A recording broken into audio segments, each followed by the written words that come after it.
Welcome back, everybody. It's another episode of Recruitment Uncensored. It literally feels like the other day that I was on here with David doing a show, and it was a fortnight ago. So time has gone so fast. But I'm back, your host, Kate. Obviously, I've got a different guest on with me today. I've got James Rowe of the Recruitment Experts on. Give us a wave, James. We've been chatting away in the green room. I'm really excited for this episode because, and I know I say that every time, but I generally do get really excited about the guests I have on. We're going to delve into the world of self-employment as a recruiter and how to make a success of it, because it's challenging, it's difficult, but you can do it. But we're going to go into some really specific areas which James has got a lot of experience and knowledge on helping people with. And I know, James, you're going to be super honest with people and direct and not sugarcoat it. So people know exactly what they're getting into. So let's get cracking with the first episode. What I will say, though, is anybody watching, comment, ask James questions, just chuck it in there. I will bring up as many as I can and we'll talk about them. And anything that we don't have time for, myself and James can jump in the chat after and cover off. So if there's anything that you really want to know, put it in there, because we want to make sure you leave feeling more comfortable with it, basically. But what I wanted to start with, James, is, you know, when you speak to people that are considering this as an option, yeah, what are the biggest sort of things, that fears, barriers that stop them, or you see stopping people do it?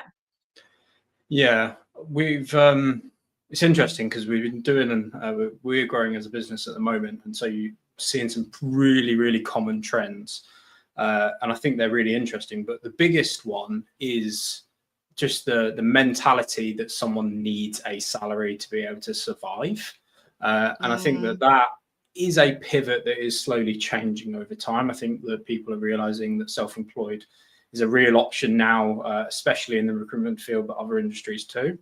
And one of the big things that I've noticed is people are, you know, as soon as you take away a basic salary, it doesn't matter how good the recruiter is, they're like, well, yeah, but what if I don't make any money? And so it's the fear of it's that not fear earning. factor, isn't it? Yeah, exactly. And all of a sudden they go from the best recruiter, and you take away that comfort blanket, and then they panic. And I think that is, it's conditioning to a certain degree, but it's a mindset shift that you need to make. And so I think that people's mindset needs to change around that. And I think the second one, realistically, is that people think it's actually going to take longer than it actually is. You know, we work in an industry where we're quite lucky, where turnover can be fairly quick. And I think that they think they're not going to make any solid money for a year, but we've proven throughout our model, and also other people that have done it, that you can be kind of up and running and start building that pipeline within 3-ish months, you know, and have a steady flow. But it's that initial, it's the step into it, it's the curiosity that's getting people at the moment. We're seeing so many people talk about it, and so many people want to kind of take that leap, but most people don't even know where to start. Let's be realistic. Like, how do you go self-employed? Do I need accounts? Do I need a business? And it's not as complicated as people think it is. It's just having that guidance and knowing what you want to do as well, I think makes a massive difference. If you're specific in what you want to do, I think general recruiters are struggling at the moment because specialized niches seem to be really working within these industries, especially in slightly tougher markets. And we're finding that people that specialize, that know what they want to do, and they have experience in that area, they can come in and do extremely well really quickly. You know, you said about that fear around, you know, the basic salary. And I remember when I started telling people like 5 years ago, like, oh, I'm going to set up my own business, I'm going to go self-employed, obviously not as a recruiter, but an industry supplier. That was the biggest insecurity of other people they projected onto me. Now, I had to work really hard on my mindset to the point where I didn't worry about it myself, but I got it over and over again from friends, family members, like, well, how are you gonna live? Like, what are you gonna do without a basic salary? And like you said, it took me 3 months to pick up my first client where I had a good amount of money, and I was like, right, cool, I can support myself a bit with this now. And in my head, I was thinking, like, could this be a year? But it surprised me. In my first year, I surprised myself at actually how well I did. But when I reflect back, I think I was taking on other people's opinions too much Yeah, of it? And I don't know whether you notice that from people you speak we to. literally had a call the other day, and person was really, really interested. They'd had experience in the area, and they would have just walked in and done what they're doing now, but and significantly more, and obviously the freedom to run a self-employed business. But they had a chat with their family because apparently they're specialised self-employed recruiters as well. They are not, and they said no, it's a terrible idea, and it's like, well, who are you to say that? Just because it's not right for you. And so I think people, rather than trusting their own ability, they look to others to establish what they already think. And the problem is if you take on other people's opinions that don't have any expertise in that area, then they're just leading you blindly, and you're following, essentially their predetermined judgments on what is good and what's bad. And I think, if you look generationally, a couple of generations back, self-employed wasn't an option, it wasn't a thing. No. And it was the working class, and it was, everyone had to earn to survive, stable jobs. But we're not in a stable market anymore in any industry. Cost of living is so high, and salaries are not, increasing at the rate they need to. And so you need to look at options that will essentially gain you massive, not little, but massive kind of benefits. And, $5,000 here as a pay rise for 4 years worth of work isn't going to cut it. You're not going to be able to buy a house. You're not going to be able to do the things. And so we're seeing it all over. And I think one of the best stories I have about this is someone that was so bound into their own mindset we had such different opinions of it straight away, which was, we had a really good conversation. He said, look, I'll consider going self-employed. He called me back and we had this really good conversation. And literally someone, again, in the industry that we recruit in, and he was banking, £10,000-15,000 in fees a month, but wasn't getting paid out on the deals that he needed. The commission split wasn't there. And he said to me, so no freedom, no financial freedom really yeah, at all. exactly. And he said, I'm losing money out of my savings every month.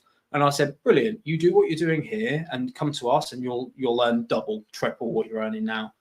And he said, yep, sounds great. Come back to me about a week later and said, I can't do it. I can't take the risk. And I was like, you can't afford not to take the risk because you are losing money every month.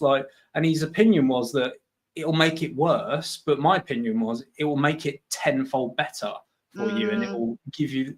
And so, whether someone likes it or not, I think that some people are in such a position that they really need to think about whether the cost value, taking the chance is worth it. And I think that's why I got into self-employed recruitment. Someone slid a piece of paper in front of me and said, you could earn £10,000 a month, £15,000 a month. And the cost of opportunity was just too high not to do it. Sign me up. And so yeah, exactly. So I had to risk it. And I think some people are going to get to the point where, excuse my French, but they're going to say, I need to hit the fuck it button and try something completely different, to the respect of take everything that I've learned and just amplify it and make it better. I think there's a couple of things that go into that, isn't there? I think what affects people's decision is that it all comes from their beliefs around money. So we're going quite deep into all the mindset stuff here, but if they've got any limiting beliefs about, and this can come from like their parents or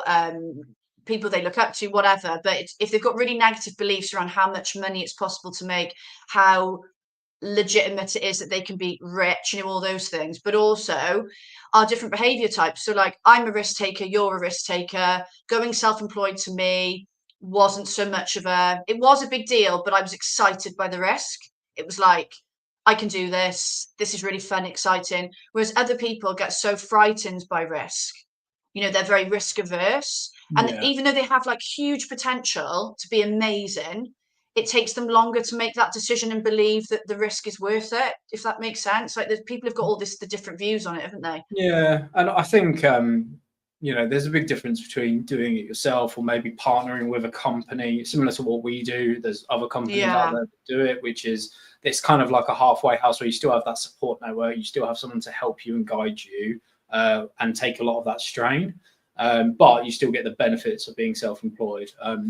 we're not going to pay you a salary, but it's that comfort blanket to a degree, which will help some people with, you know, certain behavior types. I mean, one of the big things most people say to me is, I'm actually terrified about going self-employed. And I'm like, that is a good thing. Like, you should be terrified, because guess what? The more terrified you are, the more inclined you are to get up off your ass and make it work. Yeah. You know, some people are like, I don't have 6 months savings. Good. That's giving you a runway that you need. Otherwise, I didn't.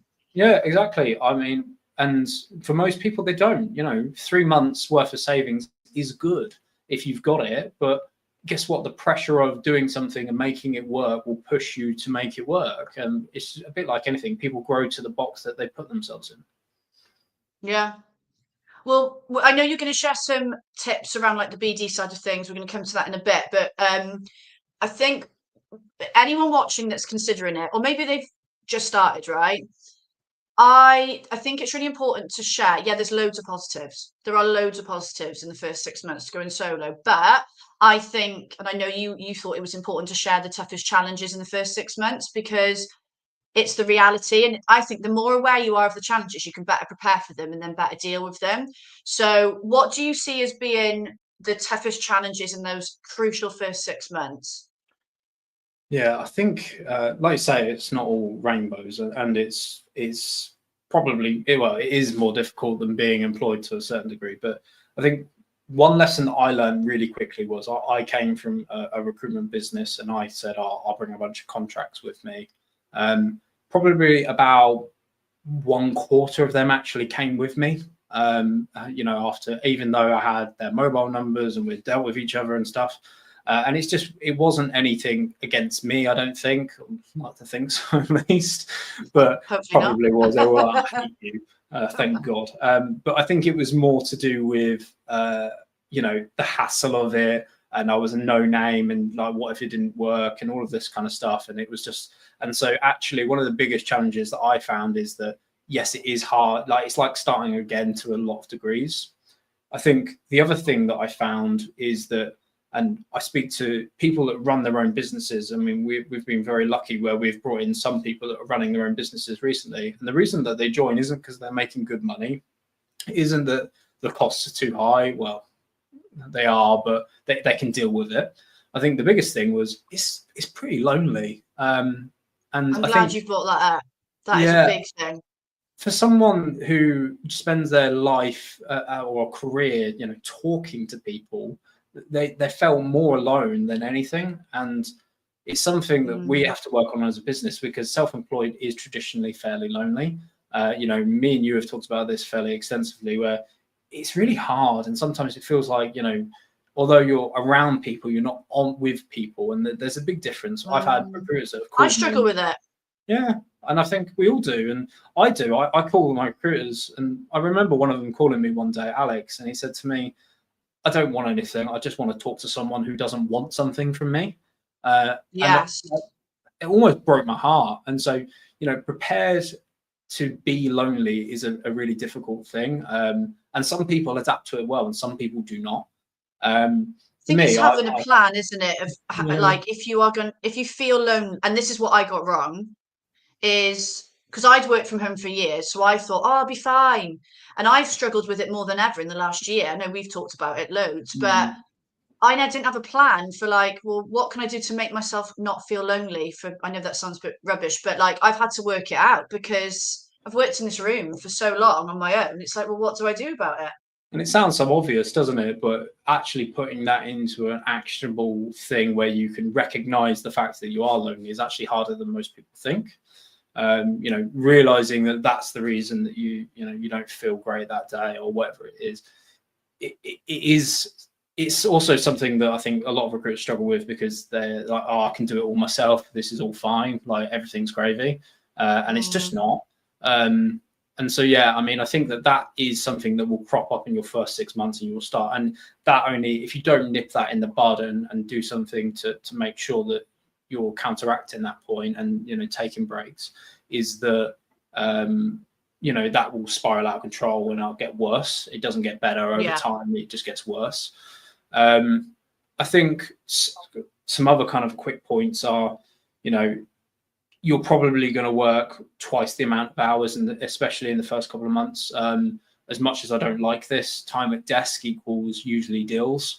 Doing placements and making, because I say this to everybody that comes across myself, which is when you first start, there's a lot of luck involved, but you make that luck.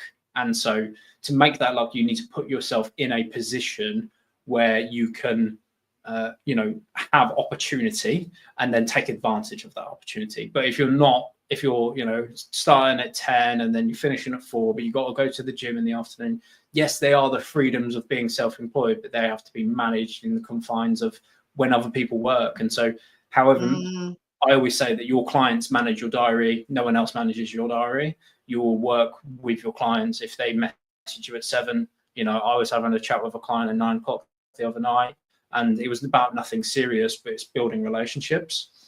I think some of the other things is don't get overwhelmed with things that don't push the needle forward. And I think this is the most common thing that pretty much will get everybody. And it takes someone very objective, and it takes someone really looking at what they're doing on a day-to-day basis to be able to make sure that everything that they're doing are money generating parts of it and business generating.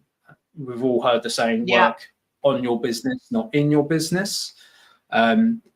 If you're waiting for emails to come back from clients, if you're, sitting there and trying to make your email banners look pretty, if you're trying to build and trust me, these are lessons that I've learned. If anyone can talk to you, we've built 3 websites. We've got a new one coming out next week. I paid someone to do it now because I realized that it's not a good use. It's not a benefit to our business for me to spend time messing around with spacing.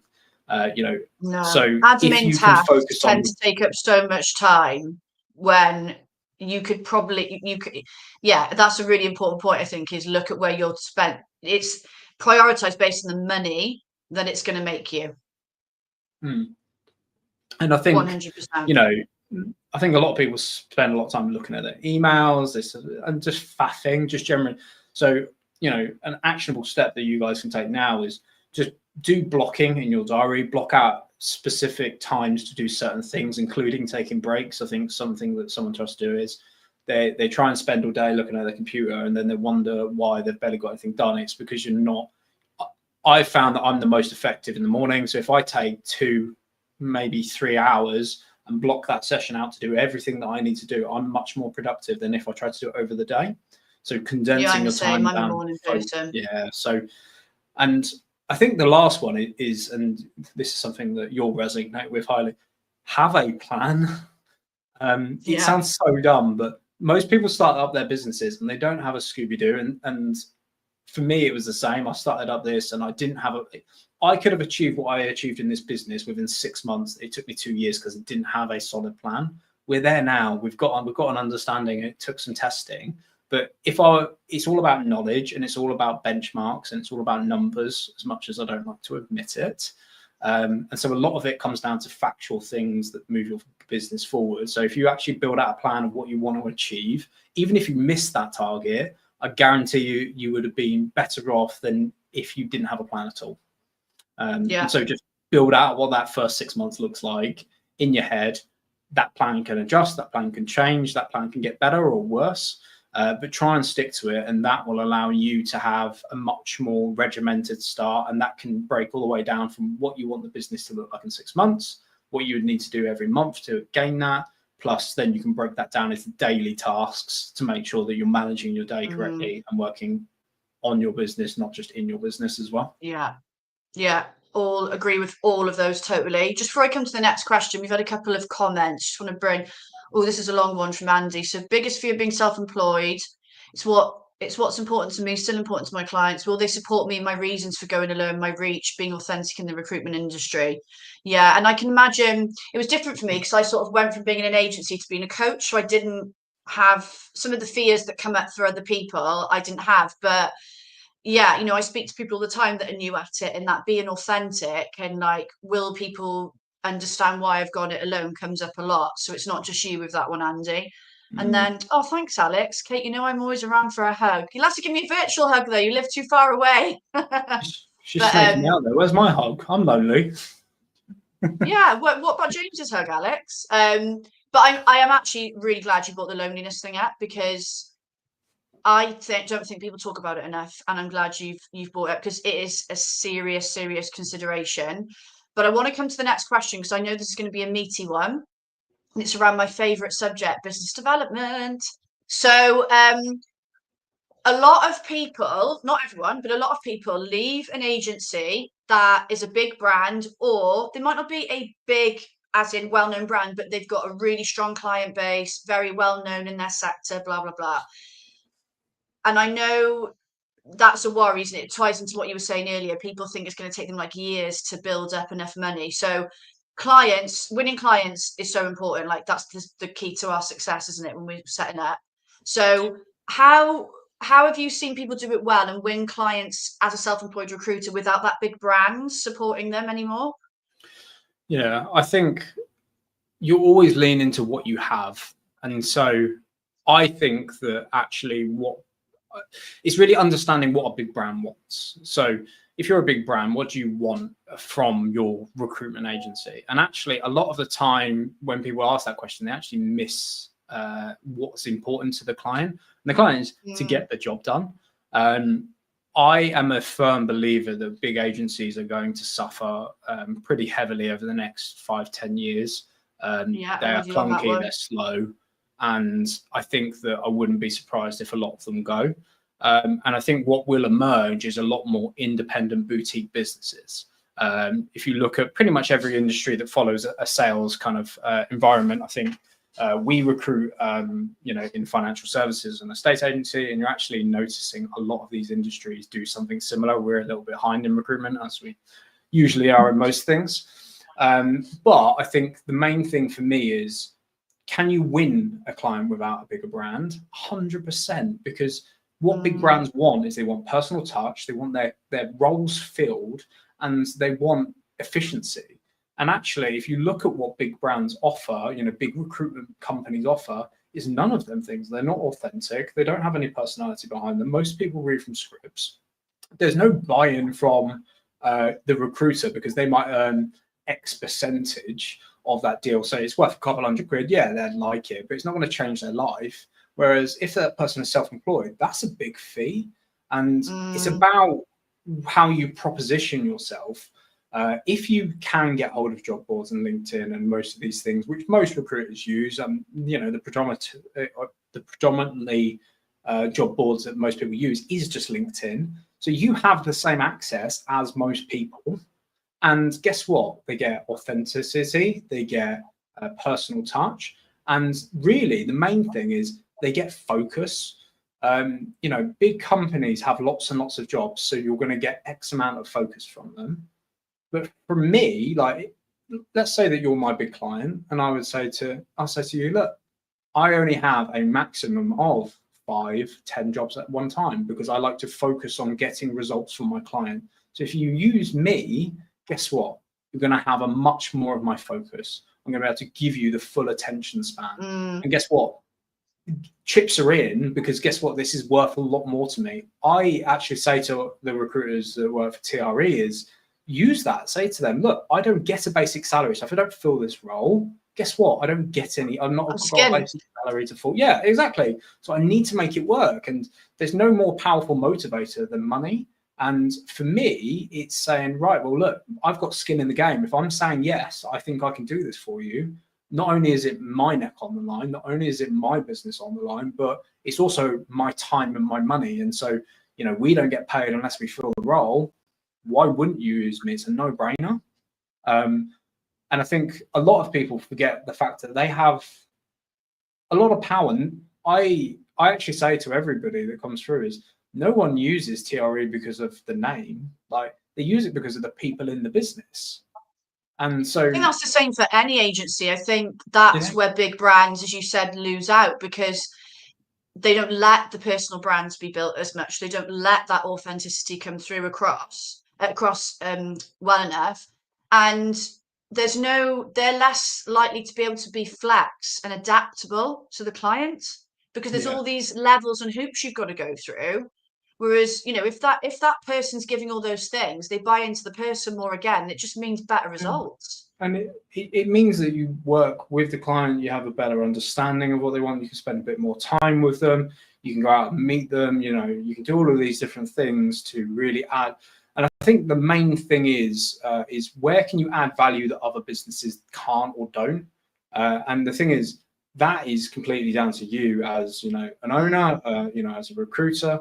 But I don't think that recruiters provide enough value to their clients at the moment. And so you can stand against that grain by offering massive value, spend more than 10, 15 minutes, send them out messages, offer them insights into their business, you know, making sure that they understand how the recruitment market looks at that time, even if they don't have a job on, you know, helping them, you know, with other things outside of it. You know, I recently had a business that reached out to me and we've done some recruitment together, and he sent me a message saying he's looking to pop up into a new kind of different sector.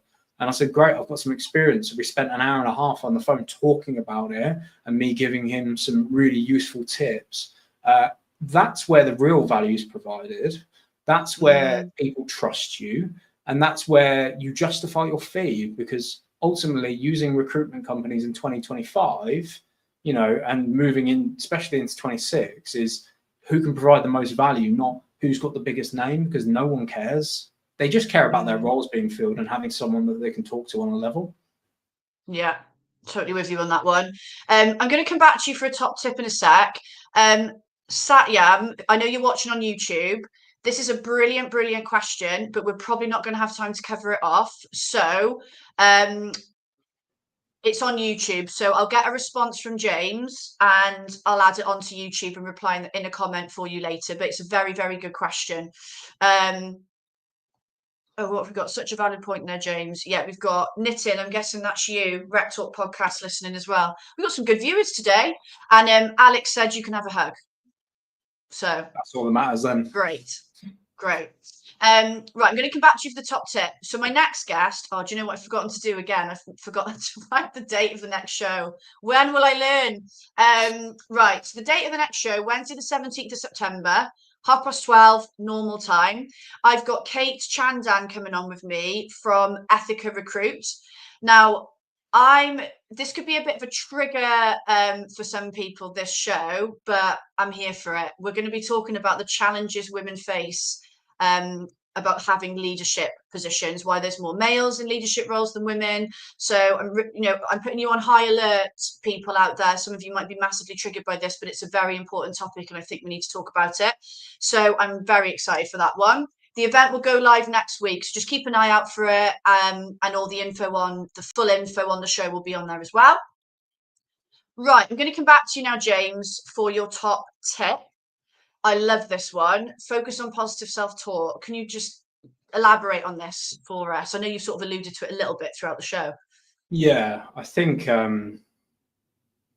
as someone who used to talk very negatively about themselves and make themselves the butt of the joke, this is something that really has only come to fruition for me fairly recently, which is, you know, I've got a story that I was fairly embarrassed about and used to talk about myself in not necessarily a horrible way, but just making a bit of a joke out of it because I was the class clown and always have been. That can really take an effect on who you think you are. And I think, you know, coming back to, you know, the biggest barrier is, you know, not thinking you're big enough, not thinking you're good enough. And a lot of that stems from just your mindset and how you talk about yourself to others, how you think about yourself.